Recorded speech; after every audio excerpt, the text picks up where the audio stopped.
మిమ్మల్ని ఇక్కడికి ఎందుకు పిలిపించారో తెలుసా? ఎందుకో త్వరగా చెప్పండి సార్, అవతల ఆఫీస్కి లేట్ అయిపోతుంది. అవును సార్, పలుతోకపోయిన ఆఫీసు పంచులకు వెళ్ళడం మాకు అలవాటు సార్. కథలు చెప్పొద్దు.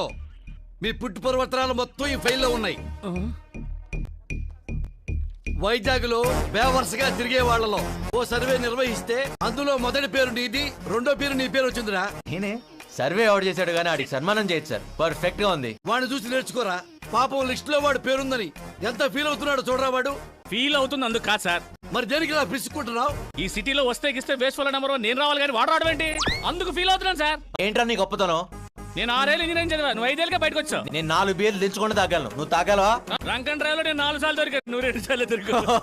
మా దొరికేవలేవా, మేము దొరుకుతాం ఈ రోజు నుంచి. దొరికేది అరే బ్లడీ ఫూల్స్, నోరు మూయండిరా సన్నాసులారా. మీకేమన్నా నోబెల్ ప్రైజ్ వచ్చిందిరా కొట్టుకోవడానికి?